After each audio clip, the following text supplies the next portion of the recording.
इस वीडियो में हम आपको बताएंगे कि आप विंडो 10 के one of the best feature clipboard history को कैसे टर्न ऑन करके अपने कॉपी पेस्ट के एक्सपीरियंस को बेहतर बना सकते हैं। लेकिन वीडियो शुरू करने से पहले मैं आपसे रिक्वेस्ट करूंगा कि अगर आप पहली मर्तबा हमारे चैनल पर आए हैं तो विंडोज़ और आईटी से रिलेटेड बेस्ट स्टफ देखने के लिए हमारे चैनल MZ लर्निंग को सब्सक्राइब कर लें और घंटी दबाना हरगिज़ ना भूलिएगा। दोस्तों, ये तो हम सब जानते हैं कि विंडो में जब भी हमें किसी चीज़ को कॉपी करना होता है तो हम कीबोर्ड शॉर्टकट Ctrl+C का इस्तेमाल करते हैं। इसी तरह जब हमें कोई चीज़ पेस्ट करनी होती है तो हम Ctrl+V को प्रेस करते हैं। लेकिन इसमें the only problem is that कि जब हम एक से ज़ायद चीज़ों को कॉपी करते हैं तो हमारा क्लिपबोर्ड हमारी लास्ट कॉपी की हुई चीज़ को ही याद रखता है। मिसाल के तौर पर अगर मैं इस टेक्स्ट को कॉपी करता हूँ और इसके बाद इस दूसरे टेक्स्ट को भी कॉपी कर लेता हूँ, तो जब मैं इसको पेस्ट करूँगा तो सिर्फ अपना लास्ट कॉपी किया हुआ टेक्स्ट ही पेस्ट कर पाऊँगा, क्योंकि बाय डिफ़ॉल्ट विंडो क्लिपबोर्ड में हमारा सिंगल और लास्ट कॉपी किया हुआ डेटा ही महफूज रहता है। लेकिन अगर आप चाहते हैं कि क्लिपबोर्ड आपकी तमाम कॉपी की हुई चीज़ों को अपने अंदर महफूज रखे, तो आपको एक फीचर क्लिपबोर्ड हिस्ट्री को टर्न ऑन करना पड़ेगा।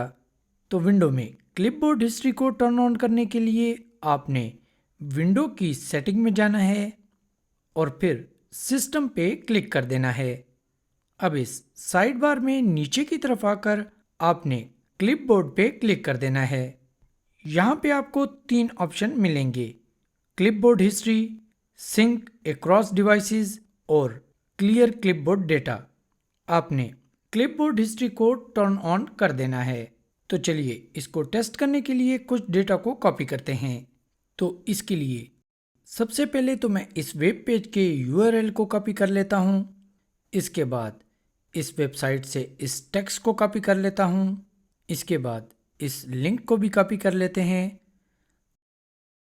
और लास्ट में मैं अपनी इस इमेज को भी कॉपी कर लेता हूँ। अब हमने अपने क्लिपबोर्ड में कुछ मुख्तलिफ चीज़ों को कॉपी किया है, जिसमें इमेजेस, लिंक और टेक्स्ट शामिल है। इनको पेस्ट करने के लिए मैं विंडो की +V को प्रेस करूंगा, जो कि Ctrl+V से मिलता जुलता है। आप देख सकते हैं कि हमने जो जो चीज़ें कॉपी की थीं वो तमाम हमारी क्लिपबोर्ड हिस्ट्री में सेफ हैं। और अब इनमें से मैं जिस चीज़ को भी चाहूँ उस पर क्लिक करके या एरो कीज की मदद से उसे सिलेक्ट करके पेस्ट कर सकता हूँ। यहाँ पे ये बात याद रखें कि क्लिपबोर्ड हिस्ट्री की कुछ लिमिटेशंस भी हैं।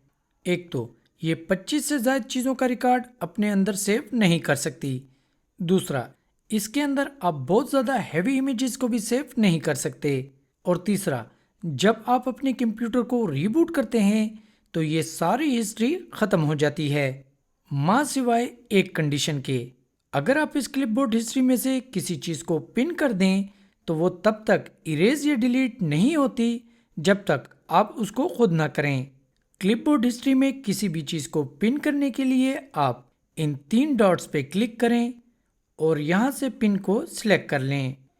इसी जगह से आप अपनी हिस्ट्री की किसी एंट्री को मैन्युअली डिलीट, अनपिन या फिर सारी की सारी हिस्ट्री को क्लियर भी कर सकते हैं। चलिए एक मर्तबा फिर क्लिपबोर्ड सेटिंग पे चलते हैं। तो उसके लिए पहले की तरह हम विंडो की सेटिंग में जाएंगे और इस दफ़ा इस सर्च बार की मदद से अपनी क्लिपबोर्ड की सेटिंग में आ जाएंगे। अब अगर आप एक से ज़ायद window 10 devices same Microsoft account के साथ यूज़ कर रहे हैं तो आपको ये दूसरा फीचर सिंक अक्रॉस डिवाइसेस बहुत पसंद आने वाला है। इसमें आपकी एक डिवाइस पे तमाम कॉपी किया हुआ टेक्स्ट आपकी दूसरी डिवाइस पे ऑटोमेटिकली पेस्ट के लिए अवेलेबल होगा। लेकिन अगर आप नहीं चाहते कि आपकी एक डिवाइस पे कॉपी किया हुआ टेक्स्ट आपकी दूसरी डिवाइस के साथ ऑटोमेटिकली सिंक्रोनाइज हो, तो आप इस दूसरे option never automatically sync text that I copy को सिलेक्ट कर लें। अब आप मैन्युअली जिस भी टेक्स्ट को अपनी दूसरी डिवाइस के साथ सिंक्रोनाइज करना चाहते हैं तो अपनी क्लिपबोर्ड हिस्ट्री के इन 3 डॉट्स पे क्लिक करके कर सकते हैं। और लास्ट में क्लियर क्लिपबोर्ड डेटा के नीचे बने हुए इस क्लियर के बटन पे क्लिक करके आप अपनी क्लिपबोर्ड हिस्ट्री को क्लियर कर सकते हैं। माँ सिवाय उन आइटम्स के जो आपने पिन किए होते हैं। तो दोस्तों, अगर आप मुख्तलिफ एप्लीकेशन में काम करते रहते हैं या फ्रीक्वेंटली ईमेलिंग या चैटिंग वगैरह करते रहते हैं तो ये फीचर आपके बहुत ज़्यादा काम आने वाला है। आज की वीडियो मैं यहीं पे ख़त्म करता हूँ। आपको आज की वीडियो कैसी लगी प्लीज़ नीचे कमेंट सेक्शन में अपनी कीमती राय से हमें ज़रूर आगाह कीजिएगा।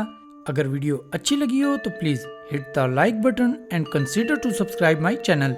और मैं आपसे मिलूंगा सैटरडे के दिन एक नई वीडियो और नए टॉपिक के साथ। तब तक के लिए इजाज़त दीजिए, खुश रहिए और MZ लर्निंग देखते रहिए। Thank you so much for watching. Have a nice day.